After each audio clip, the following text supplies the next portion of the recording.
Alright folks, let's dive into what's been a pretty lively start to the week in Scottish football. The full lineup for next season's Premiership was confirmed last night, and there are some significant changes coming our way. Livingston are back in the top flight while Ross County are heading down. Now from a supporter's point of view, especially those who travel with the team that's got its ups and downs. On the one hand, you're likely to get a far better ticket allocation for games in Livingston than you ever did going all the way up to Dingwall. That's a win. But on the other hand, there's the pitch situation. And if you followed the league for any length of time, you'll know exactly what that means. Yep, we're talking about artificial surfaces again. That old headache just refuses to go away. Straight off the bat, Livingston have already announced they're installing a new playing surface ahead of the upcoming season. But don't get too excited. It's not a switch to grass. Nope. It's synthetic to synthetic. The club says the new pitch is going to be the latest generation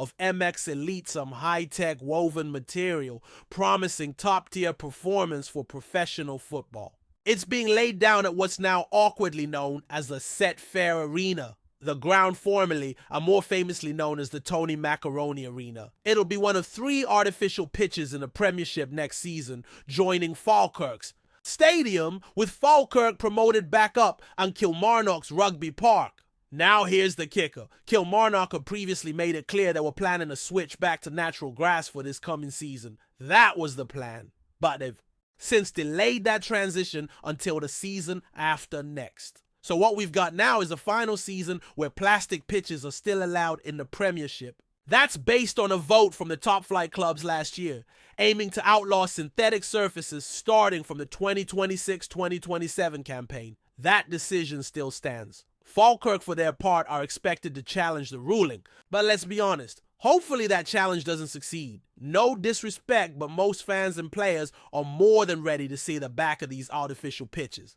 As far as Celtic are concerned, this means we're probably looking at between 3 and 6 matches next season that'll be played on synthetic surfaces. Not ideal by any stretch, especially for a team that prides itself on fluid passing football. But it is what it is. One last season to deal with it, and then hopefully it's gone for good. And here's where it gets even more baffling. Livingston investing in a brand new artificial surface, knowing full well that if they manage to stay up, they'll have to rip it out and switch to grass after just one season. It makes you wonder what the thought process is there. I mean, they must know the rule change is coming, so you've got to question whether the money could have been better spent elsewhere. Maybe improving facilities or even the squad. But hey, decisions get made and we'll see how it plays out. Looking at Livingston more broadly, we pretty much know what we're getting with them. Solid, hard-working side, usually tough to beat at home, partly because of that synthetic pitch. It's always tricky to talk about Livingston without that pitch being part of the conversation. And while the stadium, now called the Set Fair Arena, which let's be honest is a dreadful name, isn't the most glamorous ground in the country, it's not a bad place to watch football when the surface is decent. There was a time when they had natural grass, and hopefully we'll see it return someday. But until then, it's just one of those venues you tolerate rather than enjoy. As for Falkirk, I actually think they'll be a great addition to the Premiership. There's a bit of freshness about them coming back into the mix. Good fan base, historic club, and a chance to shake things up a bit. Their synthetic pitch will be an issue, of course, but aside from that, I reckon they'll bring something different to the league. Now, turning to the other side of the equation, let's talk about who's going down. Ross County drop out after a tough season, and while it's always been a bit of a trek up to the Highlands, they're a club that's contributed a fair bit to the top flight. There's something unique about having a team from that far north in the Premiership. It gives the league a broader identity, but this year, it just wasn't to be. St. Johnstone also goes down, and with all due respect to them, I don't think too many fans are heartbroken about that. They've had their moments over the years, but maybe a break from the top flight will do them good. Regroup, rebuild, and maybe come back stronger. Now, back to the subject of pitches, and there's some big news coming out of Celtic Park as well. The pitch there has been completely dug up. Yep, ripped out and getting replaced ahead of the new season. If you were to take a seat in the stands today, it'd look like a construction site. Tractors everywhere, nothing but bare soil. We got some incredible drone footage of the whole process, courtesy of Gio. Shout out to him. He's the same guy who's behind most of the match photos we use on the channel, and he was out late last week capturing everything from above. Honestly, if you're listening to this and haven't checked it out yet, this might be one of those moments to hop over to YouTube. The visuals are incredible. It's all happening pretty quickly, which is a good thing because Celtic's first home match is set for July 19th, a friendly against Newcastle United. So that gives the club just under 2 months to get the new surface laid settled. And ready for action. Let's not sugarcoat it. The pitch at Celtic Park has had its issues. It wasn't always in the best condition this past season. And to be fair, it's been problematic off and on for the better part of a decade. Remember, back in Brendan Rodgers' first spell when he mentioned the hybrid surface had developed a disease that was around 2019, if memory serves. Since then, especially during the colder months, the pitch has been bobbly and inconsistent. For a team that wants to dominate possession and move the ball quickly, that's just not good enough. So this overhaul is both necessary and overdue. The club clearly isn't wasting any time, and with a solid 8-week window before that Newcastle match, there's a real opportunity to get it right. It's crucial, because if we want to keep playing the kind of football that fans enjoy, and that wins matches, we need a top quality surface to match. And just to add a little spice to all this, Rangers won the SPFL's new Pitch of the Season award this year. Yeah, I know. While we'll all have our usual laughs at them for treating that like a major trophy, it does sting a bit. Inside the club, you better believe that result gets noticed. Nothing sharpens focus at Celtic quite like Rangers beating us or something, even if it's an award for grass maintenance. So don't be surprised if this pitch revamp at Parkhead is about more than just fixing a few patches. It's about reclaiming every bit of ground, literally and metaphorically. That's not the only project in motion, either. Just across the road, Barrow Field is getting its long-awaited makeover. Gio again was out there on Friday capturing progress with his drone. The redevelopment's a bit behind schedule. Originally, it was supposed to be finished by last autumn, but it's finally looking close to completion. The revamped facility is going to be the new home for the Celtic women's team and for the Boys and Girls Academy. It's a massive step forward in terms of infrastructure and long-term planning. There are a number of pitches being put in, including an indoor one, and having it all just a short walk from Celtic Park is a huge plus. Now shifting gears slightly, there was also a bit of noise online yesterday thanks to the Celtic FC Foundation.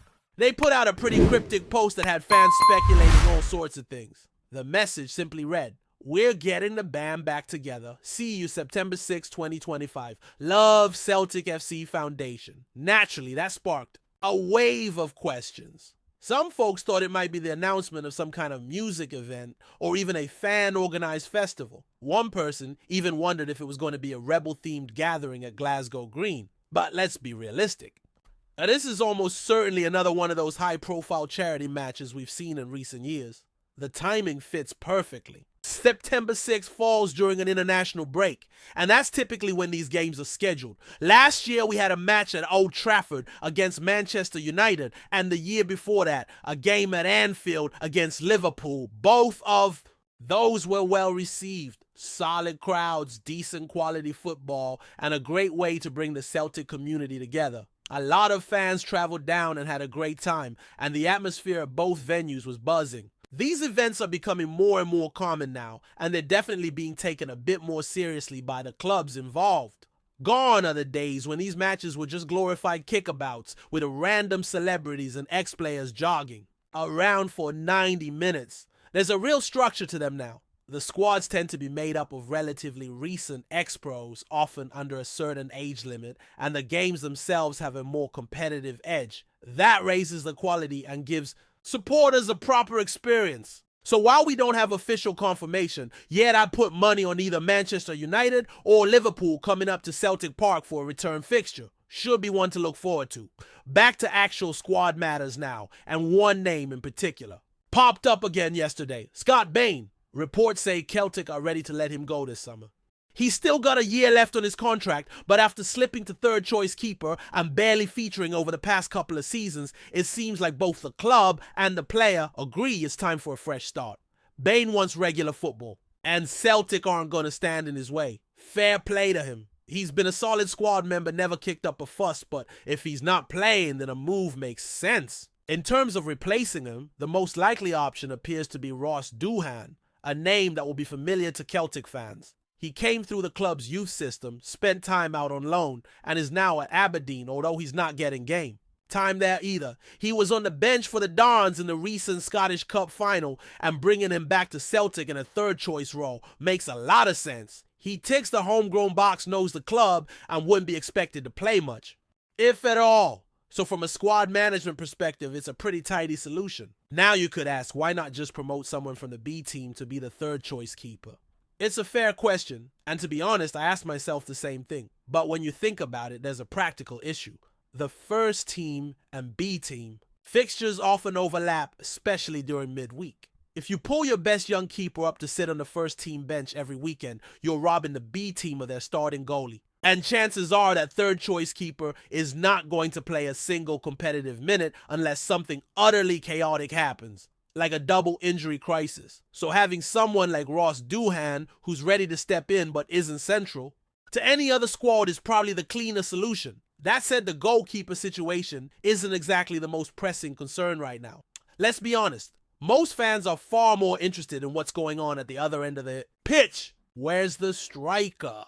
What's happening at left back? And speaking of that, there's still nothing official about Greg Taylor's future. No word from the club yet, which isn't unusual. Celtic tend to go radio silent after a disappointing result. And let's face it, Saturday's cup final didn't end the way we wanted. So we're all waiting to see whether Taylor's staying going or signing a new deal. It's a bit of a holding pattern for now. The transfer window opens soon, and we're expecting a lot of movement. This summer could be quite busy with some obvious gaps in the squad that need to be addressed. Left back is one. Striker, absolutely. And depending on who leaves, we might need reinforcements elsewhere too. But for now, it's a matter of holding tight and trusting that the club is working behind the scenes to get things done.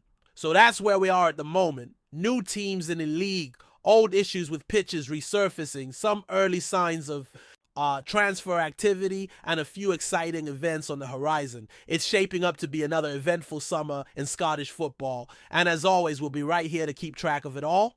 Whether it's drone footage or dug-up pitches, cryptic posts from the foundation, or the latest rumor about who's coming in or going out, there's never a dull moment. Let's just hope that when the season kicks off again, we're not still talking about plastic pitches, injury crises, or silent clubs. Because this league, for all its flaws, still has the potential to deliver something special every single week. Before we proceed, subscribe to our channel and enable notifications to receive all exclusive news about Celtic FC. Don't miss any details about your favorite team. It's extremely important for Celtic FC fans. There's been a fair bit of chatter around the terraces this week, with a right cheeky rumour swirling through the Scottish fitba scene. Aberdeen's midfield dynamo, Connor Barron, is alleged to have fired a bold dig at none other than Celtic, labeling the Glasgow Giants as a "we team" in a conversation that supposedly sent shockwaves across the Premiership. Now they be clear, nae official statement's been made, and there's nae solid proof, but those in the know claim Barron made the comment in a private setting, perhaps even in jest. But as these things go in Scottish fitba, it does nae take much for a rumour they catch fire. Word has it that some of the Celtic lads caught wind of the remark and are none too pleased. The Dons faithful are loving it, of course, lapping up the idea of their young star guy in a big lick stay the reigning champions. Some see it as Barron showing his fearless spirit. Others reckon it's just classic banter. Either way, the notion of Aberdeen's talisman dismissing Celtic as a "we team" has only added more spice to what's already a heated rivalry. Barron's been in fine form this season, attracting interest for a club south of the border. And this supposed jibe only adds to his growing reputation as a player with a bit of swagger about him. Whether he actually uttered those infamous words or it's just a case of the rumor mill spinning out of control. One thing's for certain, next time Aberdeen face Celtic, the atmosphere is going to be electric. For their part, Celtic, hey yet they respond, at least publicly. But you can bet your boots that Brendan Rodgers will have his players well aware of the chatter, using it as fuel to silence any doubters. The next clash between these sides could well see a few extra tasty tackles flying in, with Barron at the center of it all. In the end, whether truth or tall tale, this is the kind of story that makes Scottish football the passionate, unpredictable spectacle we all love. Hello fan, don't forget to like and subscribe to the channel as it means a lot to Celtic FC. Also, share your opinion about the news in the comments below. See you in the next video.